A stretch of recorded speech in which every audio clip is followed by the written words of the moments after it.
We are now going to be joined by Cam Waters of the Georgian Court University men's basketball team. Prior to college, Cam spent 4 years at Springside Chestnut Hill Academy in Philadelphia.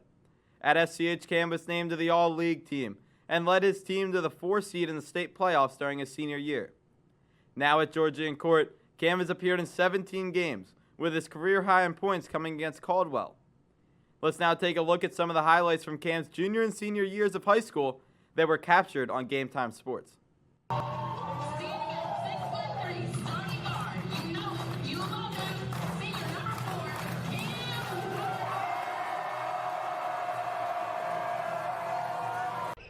Good ball movement, good tip there.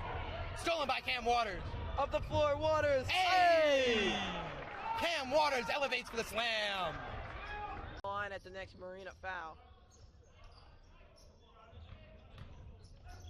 Stolen. Waters with room to run. Can he redeem himself? Hey! Yes, he can! What a dunk on the fast break there. Slams it home. Cam Waters with a rim rocker there.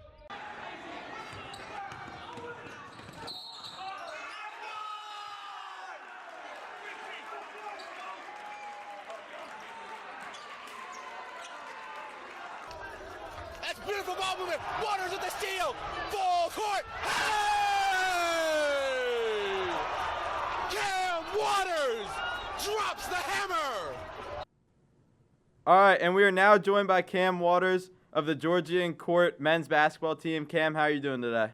I'm doing good. How are you? I'm doing well. It's good to have you back on GameTime Sports. Yes, sir. I miss it. Most definitely. So, how did you first get introduced to basketball, and when did you realize it was a sport that you wanted to pursue at a high level?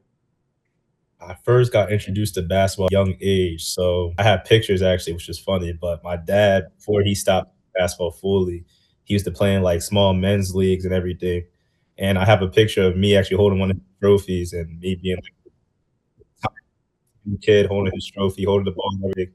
So really, my dad introduced me to basketball. But over time, I have a lot of family members, cousins that play basketball, and a lot of athletic family members. So over time, it just became like something I loved. And then it was just like a home away from home, like being a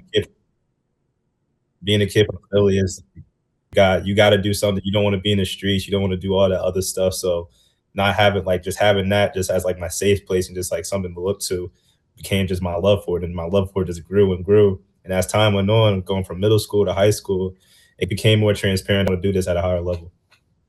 So now you're playing in college basketball. You've gotten to that higher level.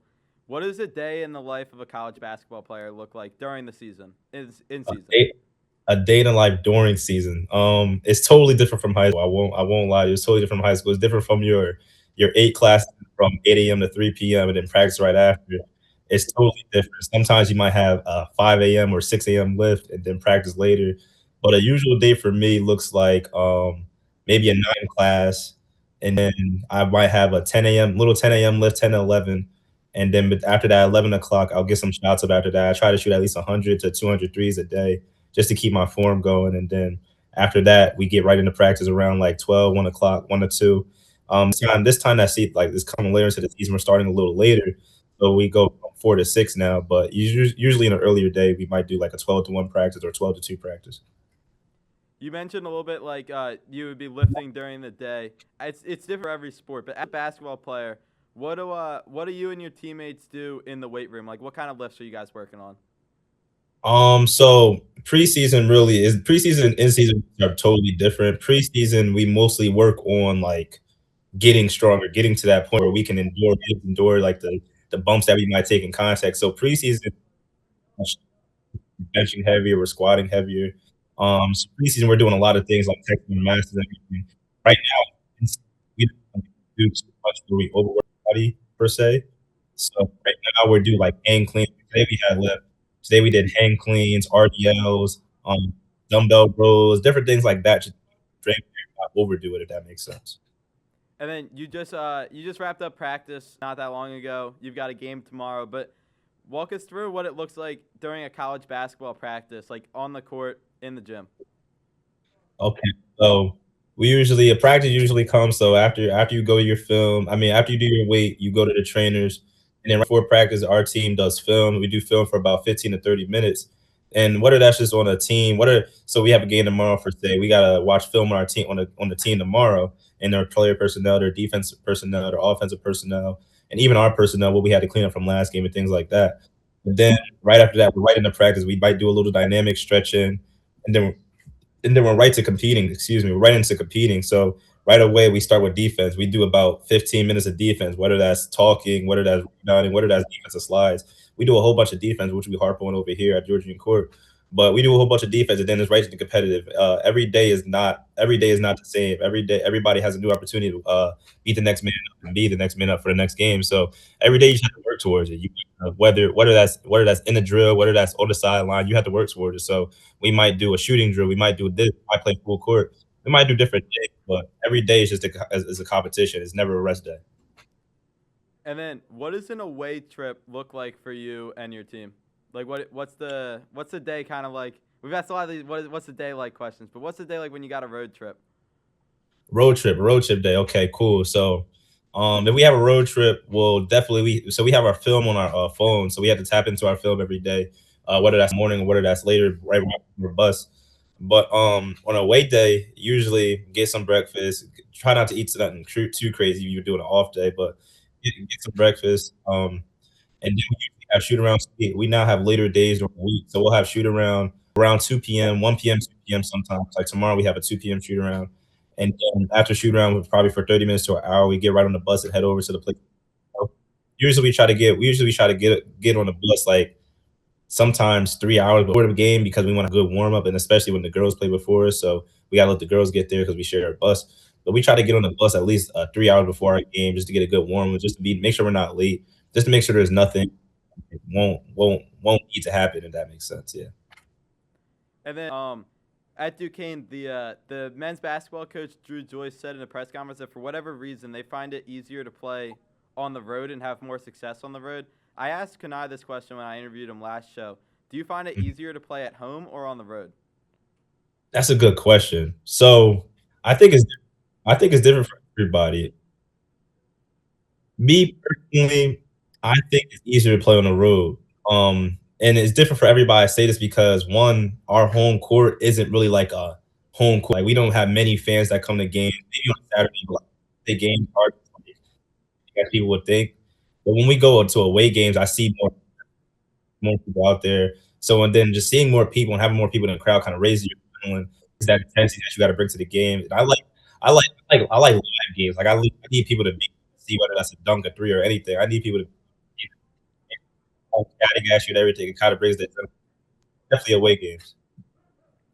And then, what's it like balancing basketball and academics during a long season? It's actually easier than expected, in my opinion. Coming from the school I came from, SEH, it was really I say they prepared me to the high school, and coming here was almost like a cake. And like this season, this first semester, this first half of the season, I what's it called? I had a 3.9, and it was almost like it was just like clockwork. Like every day, it's an easy balance. You have to find love for it. If you love basketball, you're going to find a way to stay with the court. Because here, if you don't have good grades, you can't play basketball. And I love basketball so much that I need to have these good grades. So whether that's me studying an extra hour, whether that's me going to like after class asking the teacher something, or me just taking better notes, it makes life easier, especially with these long practices and everything having to come back into the dorm and just realize rerun what I did in that class. So it's definitely an easier balance, but it's not as hard as people think. It's not as hard as people think. I think that's a good message too to like younger athletes who are going to be playing in college. You're not just there to play basketball. You got to keep the grades up in order to play basketball. But if you really love something, whether it's basketball or any sport, you'll work hard enough at the other things to be able to do that thing that you love. You try to limit the distractions. Yeah. How would you describe your style of play, and what do you think sets you apart on the court? My style of play. So I think, in my opinion, and this is my opinion, not everybody might not have this opinion about me, but in my opinion, I think I can do a lot of things. Get on the ball, score, shoot, get to the rim, be athletic. Like I could do a lot of things. So I would say I'm trying to form myself into a scoring two guard that's really athletic, trying to raise my athleticism. But on the defensive end, I'm also very, very impactful on the defensive end. So I would try to call myself a two-way. Like athletic. If I catch it on the break, I might like that. Drive to the lane, I could dunk the ball. But I'm 3-point game. I put the ball on the floor to drive. So that's how I would. Are there any coaches that you have had throughout your career that have left a big impact on you? And if so, what sets them apart as a coach? Can you say it again? I'm sorry. I heard the first part. I didn't hear the last part. Are there any coaches that have really had like an impact on your career? And if so, what sets them apart as a coach? I have many coaches, trainers, coaches that are still with me today. I can name 3 off the top. Uh, Coach Snook, he coaches at Mastery Charter of Philadelphia. He's the girls' head coach, I believe, right now. But he coached many people, and he played at some of the highest levels as well, and against a lot of the top talent.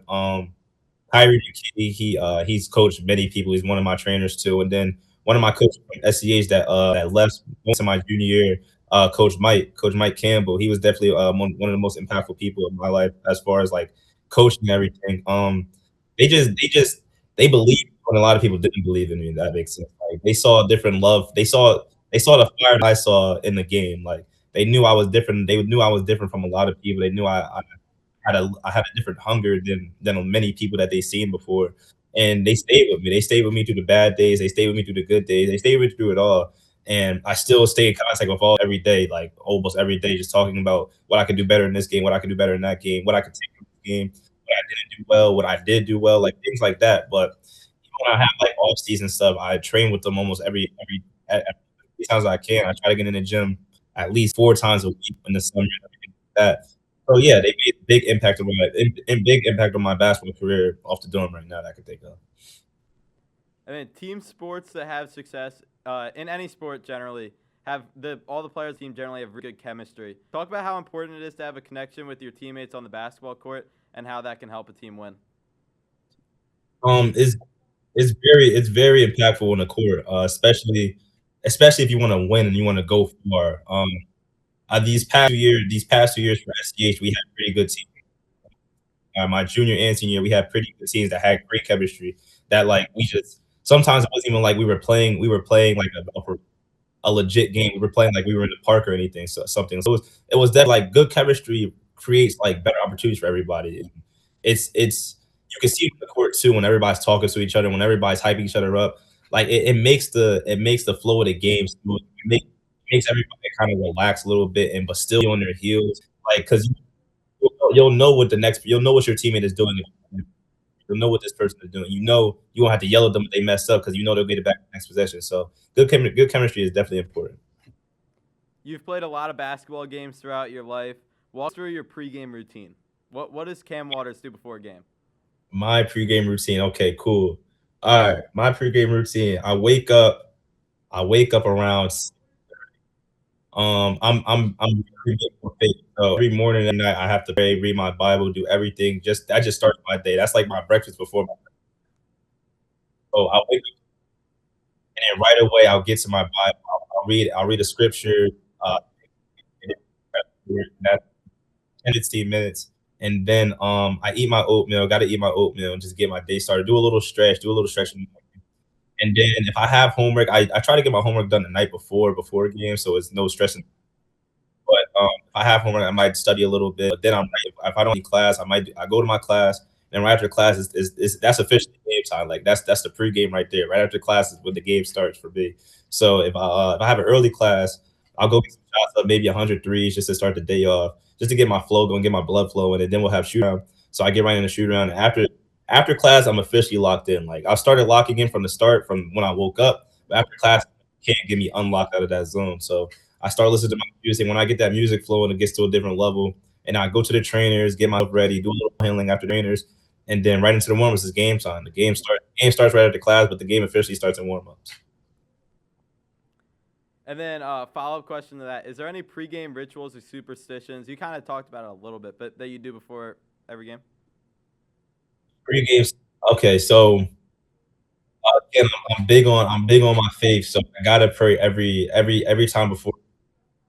And one thing I do say is God gave me strength 3 times before I went to the court, just because like I wouldn't be here if God wasn't like my protector. Like He got me through many things. He's getting me through many things. Like the adversity that I'm going through always is just like I can lean on my faith, I can lean on somebody to talk to, I can lean on my scripture, I can lean on all that. So one of the most important things for me is just praying before a game, whether that's a short prayer, a small prayer, like just taking the time to just thank God for allowing me to play this sport, allowing me to play this sport at a high level, allow me to continue to play the sport with confidence. Just give me the confidence. And then you battled a lot of injuries through your high school career, but you kept battling and you were named the All League during your senior season. How rewarding was it for you to battle back from those injuries and then have such great success your junior and senior years? It was very rewarding. Like I said, I keep breaking goddesses, but after my sophomore year, I didn't really know what my basketball career was going to do. I broke my foot 2 games into my sophomore year, two games into my sophomore year, and sat the bench and watched everybody play in front of me. 2 games full season. It was really like, what is my basketball career going to be like? But I stayed prayed up. I had faith, and then after that, I grew, and then my athleticism grew as well. So that's what I tell everybody. Right after I broke my foot, a lot more, which is kind of funny to say after you break your dominant foot. But yeah, after I broke my foot, I started ducking more. My athleticism started rising, and so after I say when junior year hit, I had a great season. It was just kind of my first year playing like RC basketball, if that makes sense, playing at that high level. So when then going into the spring of AU, coaches started getting more notice. I started getting more buzz around the city of Philadelphia, and everything just started kind of flowing into it. And then when senior year hit, I knew it had to be and when everything just had to start, everything had to just rise up. This is my last year of high school, so I had to really like leave my impact.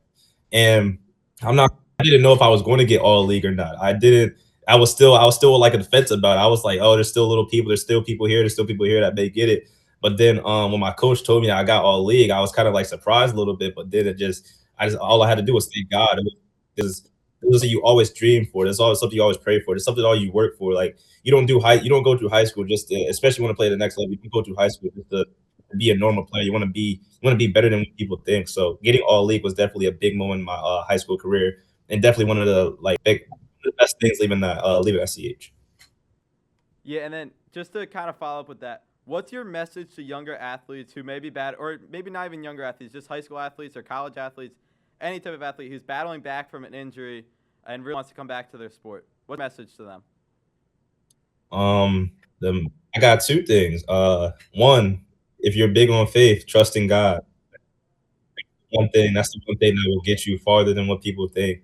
One of my favorite scriptures, Proverbs 5-6, trust in the Lord with all your heart and lean not onto your own understanding, and all your ways submit to him, and he will make your path straight, was one of the kind of things I lived on and throughout just like but also put in the work. It's easier said than done, but the extra hours, whether that's after practice, whether that's before practice, don't go unnoticed. Whether people don't see it, they don't go unnoticed, and it could just be you that only sees it, or what are your family member? They don't go unnoticed because sometimes one of the things I really try to tell myself is prove everybody wrong. If that makes sense. Prove yourself right for all the work you prove yourself right for all the hours and that nobody's seeing. Prove yourself right for all the times you went into the gym and didn't do it anyway. So always try to prove yourself right and trust in God. What's the biggest difference you've noticed between high school and college basketball?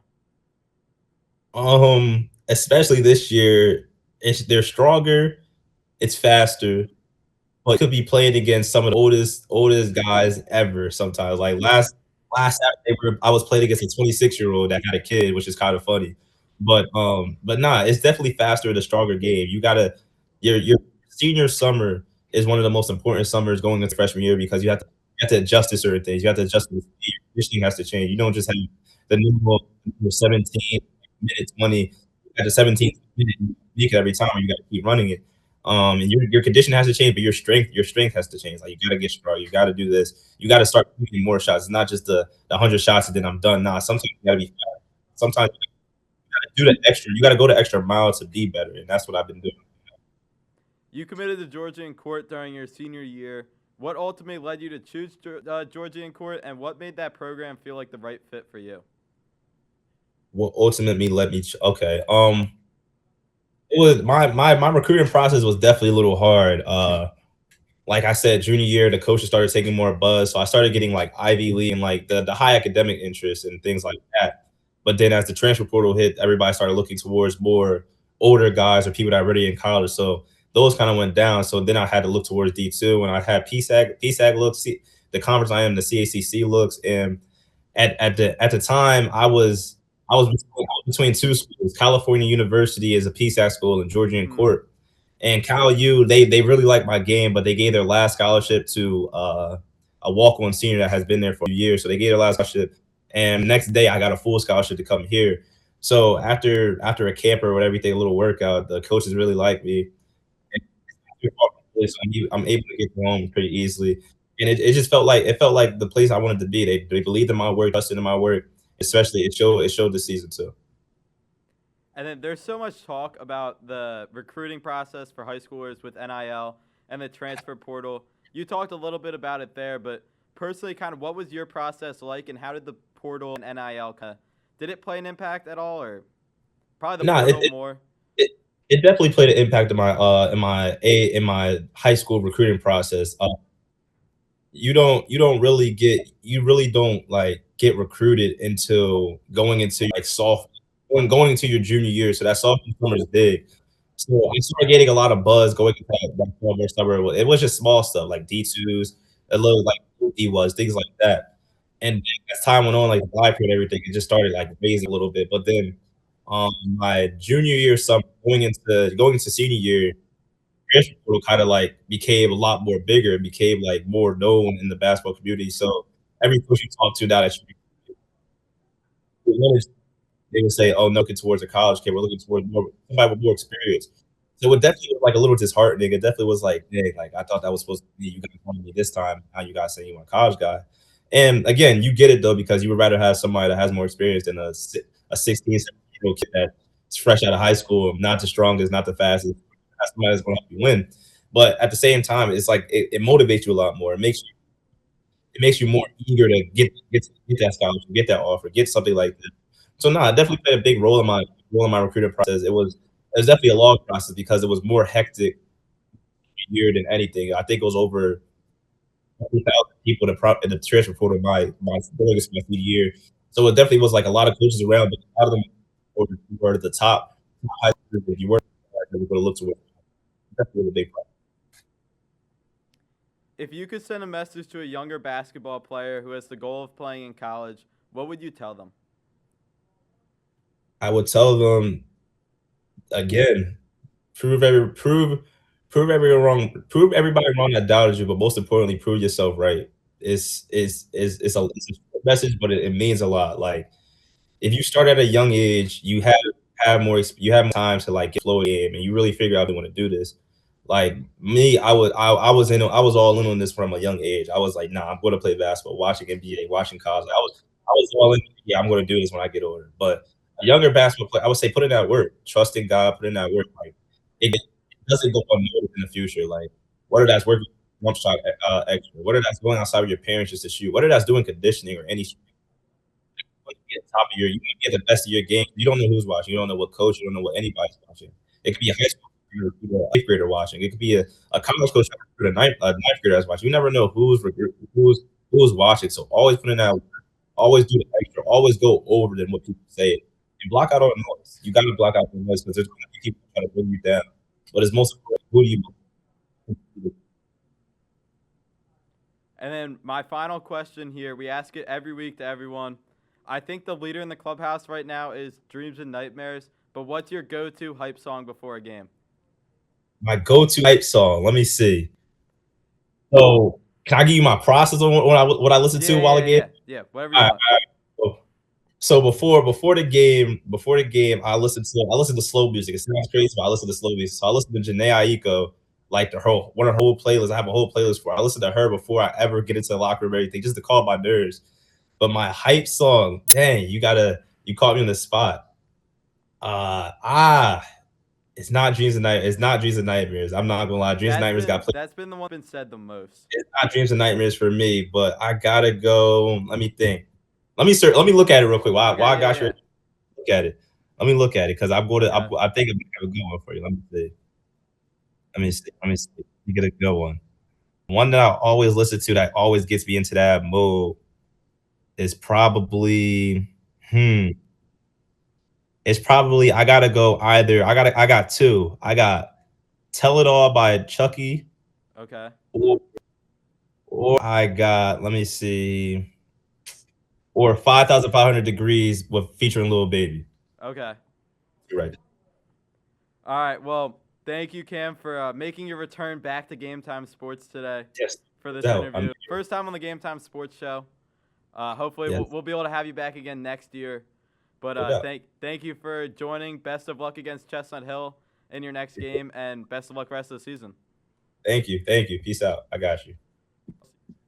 And that will do it for this week's episode of the Game Time Sports Show. Thank you all for tuning in again this week. Sorry for the weeks off.